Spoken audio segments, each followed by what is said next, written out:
एक ट्रिक मैं बताऊंगा और पूरे जीवन भर आप लोग नहीं भूलिएगा। ट्रिक है दोस्तों नाडू, NADU, NADU। एन से क्या होगा दोस्तों निकट, ए से अवतल, डी से दूर, यू से उत्तर होगा। इसको आप लोग रख लीजिए, अगर ये आप लोग को याद हो जाएगा कभी गलती नहीं होगा। हेलो दोस्तों, स्वागत है आप सभी का आपके अपने YouTube channel Om Prakash study centre पर। साथियों, इस वीडियो में हम लोग विज्ञान के काफ़ी इंपॉर्टेंट क्वेश्चन को देखने वाले हैं, तो आप लोग इस वीडियो को कंप्लीट देखिएगा और अपना स्कोर कमेंट बॉक्स में ज़रूर बताइएगा।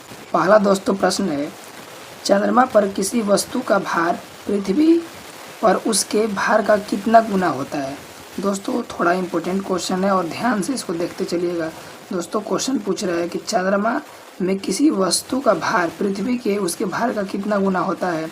तो दोस्तों यह जो है वो चंद्रमा के बारे में सबसे पहले आप लोग को थोड़ा इम्पोर्टेंट फैक्ट बता दे रहा हूँ। दोस्तों पहला क्वेश्चन, भारत का पहला चंद्रमा मिशन का नाम क्या था? तो चंद्रयान-1 था। इम्पोर्टेंट क्वेश्चन है, इसको आप लोग जरूर याद रखिएगा। दोस्तों चंद्रमा जो है पृथ्वी से लगभग 3,84,400 किलोमीटर दूर स्थित है। ठीक है, दूसरा फैक्ट हो गया।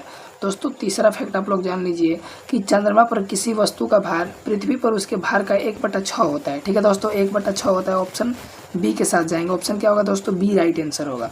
एक बात और आप लोग याद रखिएगा दोस्तों कि किसी भी वस्तु का द्रव्यमान जो है चंद्रमा पर परिवर्तन नहीं होता है, बदलता नहीं है। ठीक है दोस्तों, वह पृथ्वी पर जितना होता है उतना ही वह चंद्रमा पर भी रहता है।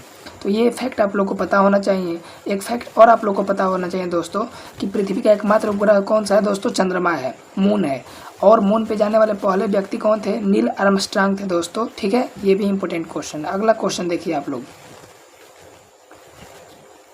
ध्वनि की पिच यानी टोन किस पर निर्भर करती है? काफ़ी दोस्तों इंपॉर्टेंट क्वेश्चन है। तो दोस्तों ध्वनि जो होती है दोस्तों ये आवृत्ति पर जो है निर्भर करती है। किस पे? आवृत्ति पर। ऑप्शन ए के साथ जाएंगे। दोस्तों ध्वनि की टोन जो है आवृत्ति पर निर्भर करती है। एक बात और याद रखिएगा, देखिए ऑप्शन में भी दिया है तरंग दैर्घ्य। दोस्तों तरंग दैर्घ्य को एंगस्ट्रॉम में मापा जाता है और लाल रंग का तरंग दैर्घ्य जो होता है दोस्तों सबसे अधिक होता है और बैंगनी रंग का तरंग दैर्घ्य जो होता है दोस्तों सबसे कम होता है। ठीक है दोस्तों, अगले क्वेश्चन की ओर बढ़ते हैं। ऊर्जा उत्पादन के दौरान ग्लूकोज का पायरुवेट में विघटन क्या कहलाता है? देखिए क्वेश्चन, ऊर्जा उत्पादन के दौरान ग्लूकोज का पायरुवेट में विघटन क्या होता है, कहाँ होता है दोस्तों? देखिए क्वेश्चन को देखिए दोस्तों, क्वेश्चन का राइट आंसर होगा दोस्तों कोशिका द्रव्य होगा। क्या होगा भैया? कोशिका द्रव्य। ऑप्शन बी राइट आंसर होगा। ऑप्शन बी राइट आंसर होगा। देखिए दोस्तों, ऊर्जा उत्पादन के दौरान ग्लूकोज का पायरुवेट में विखंडन होता है और इस प्रक्रिया को ग्लाइकोलाइसिस कहते हैं और यह प्रक्रिया जो है दोस्तों कोशिका द्रव्य यानी साइटोप्लाज्मा में होती है। इंपॉर्टेंट क्वेश्चन है। एक बात और याद रखिएगा कि आप लोग से ग्लूकोज का रासायनिक सूत्र पूछ लिया जाए तो दोस्तों जो ग्लूकोज होता है इसका रासायनिक सूत्र होता है दोस्तों C6H12O6। ठीक है, ये भी आप लोग को पता होना चाहिए, इंपॉर्टेंट है। ठीक है दोस्तों, C6H12O6। अगले दोस्तों क्वेश्चन की ओर बढ़ते हैं। अगला क्वेश्चन है, पीतल डैश का मिश्र धातु है। पीतल जो होता है दोस्तों मेरे दोस्त, पीतल जो होता है तांबा और जस्ता से बनी मिश्र धातु है। अच्छा, एक बात और आप लोग के दिमाग में घूम रहा होगा कि कॉपर कितना % होता है, जिंक कितना %। दोस्तों जो कॉपर होता है Cu जिसको हम लोग बोलते हैं लगभग 80% होता है दोस्तों, 80% होता है।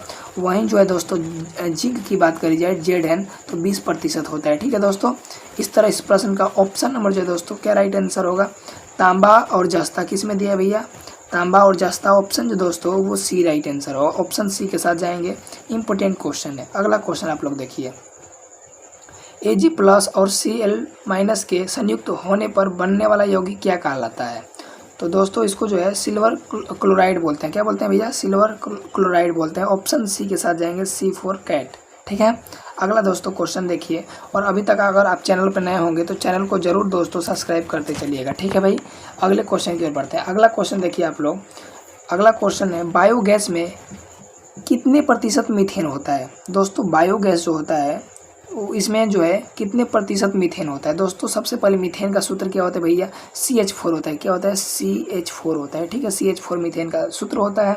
दोस्तों बायोगैस में मीथेन का प्रतिशत आमतौर पर आयतन के हिसाब से 45% से लेकर करीब 75% तक होता है। तो ऑप्शन जो है दोस्तों वो ए राइट आंसर होगा, 75%।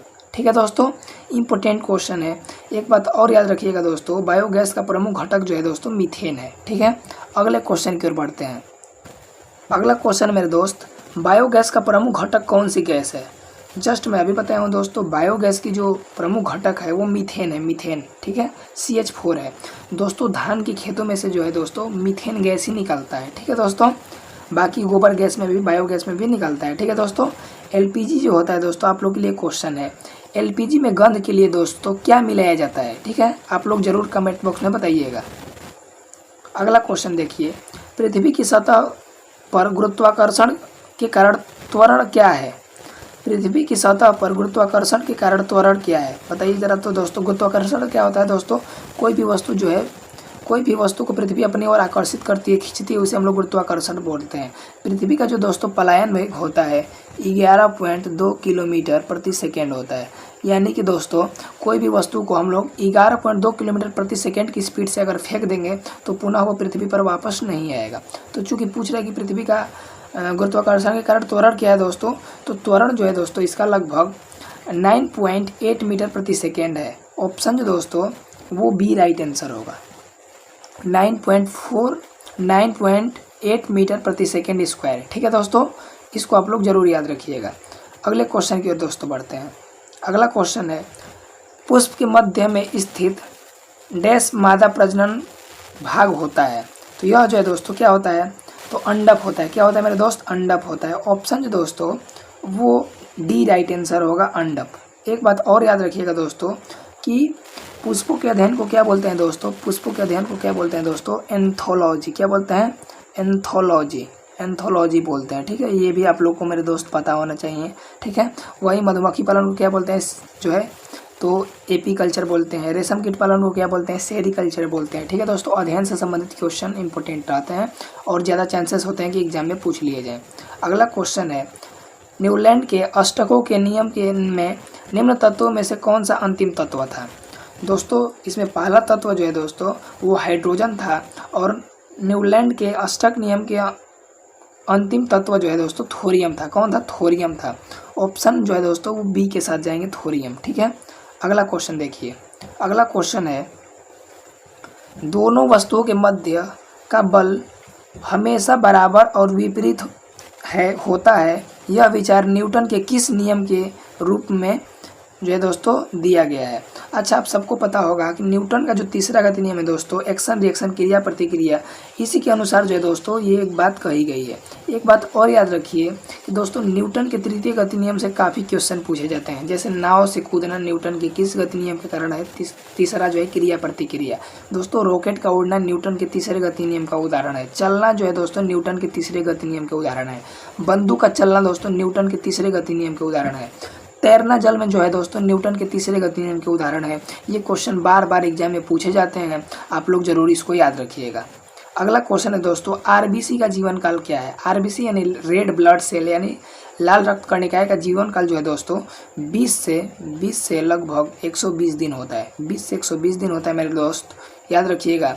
और एक बात और याद रखिएगा जो बार बार एग्जाम में पूछा जाता है कि आरबीसी का जो निर्माण होता है दोस्तों कहाँ होता है? तो अस्थि मज्जा में होता है। कहाँ होता है दोस्तों? अस्थि मज्जा में, अस्थि मज्जा, ठीक है, अस्थि मज्जा में होता है। ये आप लोग को पता होना चाहिए, जिसको बोन मैरो कहते हैं, ठीक है दोस्तों।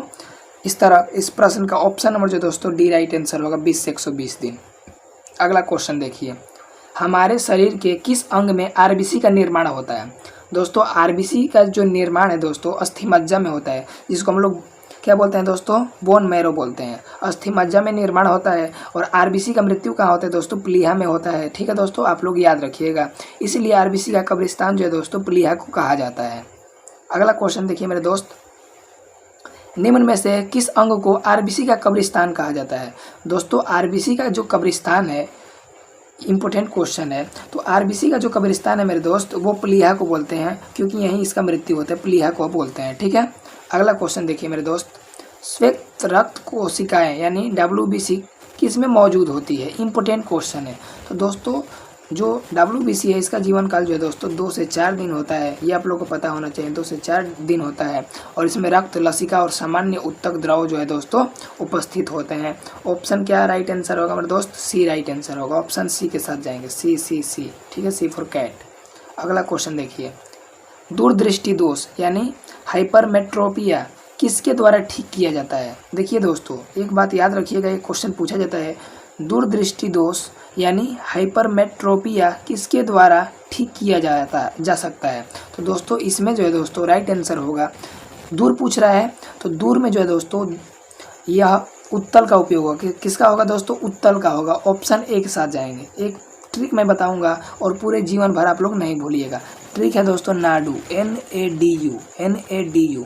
एन से क्या होगा दोस्तों? निकट, ए से अवतल, डी से दूर, यू से उत्तल होगा। इसको आप लोग रट लीजिए, अगर ये आप लोग को याद हो जाएगा कभी गलती नहीं होगा दोस्तों। नाडू इसका ट्रिक है NADU, एन से निकट, ए से अवतल, डी से दूर, यू से उत्तल। ठीक है दोस्तों, इस ट्रिक को आप लोग जरूर याद रखिएगा। अगला क्वेश्चन है दोस्तों, मायोपिया को ठीक करने के लिए किस लेंस का उपयोग किया जाता है? दोस्तों मायोपिया जो होता है दोस्तों, इसको हम लोग बोलते हैं निकट दृष्टि दोष। दोस्तों निकट दृष्टि दोष को दूर करने के लिए अवतल लेंस का प्रयोग होता है। किसका होता है दोस्तों? अवतल लेंस का प्रयोग होता है। ऑप्शन बी के साथ जाएंगे। और अभी देखिए दोस्तों, अभी हम लोग देखे हैं कि मायोपिया में जो है दोस्तों अवतल लेंस का प्रयोग होता है, वहीं हाइपरमेट्रोपिया में जो दोस्तों उत्तल लेंस का प्रयोग होता है। इंपॉर्टेंट क्वेश्चन है। एक बात और याद रखिएगा दोस्तों, अवतल लेंस की फोकस दूरी क्या होती है दोस्तों? ऋणात्मक होती है और उत्तल दर्पण की फोकस दूरी धनात्मक होती है। ये भी आप लोग को पता होना चाहिए। अगले क्वेश्चन की ओर बढ़ते हैं। अगला क्वेश्चन है, वाहनों में लगे साइड मिरर किस प्रकार के दर्पण होते हैं? दोस्तों राइट आंसर क्या होगा मेरे दोस्त? राइट आंसर होगा दोस्तों, यह जो है वो उत्तल के होते हैं। किसके होते हैं भैया? उत्तल के होते हैं। ऑप्शन ए के साथ जाएंगे दोस्तों। ऑप्शन ए, साइड मिरर पे किसका प्रयोग होता है दोस्तों? उत्तल का। और वहीं कार की हेडलाइट में जो है दोस्तों अवतल दर्पण का प्रयोग होता है। अगला क्वेश्चन देखिए दोस्तों, कार के हेडलाइट्स में किस दर्पण का उपयोग किया जाता है? तो दोस्तों कार की हेडलाइट में जो है दोस्तों अवतल दर्पण का प्रयोग किया जाता है। किसका किया जाता है मेरे दोस्त? अवतल दर्पण का। ऑप्शन डी राइट आंसर होगा। ठीक है दोस्तों, काफी इंपोर्टेंट क्वेश्चन है। अगला क्वेश्चन देखिए, घेंघा रोग डैश की कमी के कारण होता है? दोस्तों जो घेंघा रोग होता है वो आयोडीन की कमी से होता है। आयोडीन की कमी से जो है दोस्तों घेंघा रोग हो जाता है। ठीक है, और नमक का जो रासायनिक सूत्र होता है दोस्तों NaCl होता है। ठीक है, NaCl। ठीक है दोस्तों, तो ये थे आज की वीडियो कैसा लगा जरूर कमेंट बॉक्स में बताइएगा दोस्तों, और इस वीडियो को शेयर जरूर करिएगा दोस्तों। और हम क्वेश्चन लाएंगे, बहुत सारे क्वेश्चन लाएंगे, बस आप लोग चैनल के साथ बने रहिए। बहुत बहुत धन्यवाद मेरे दोस्तों।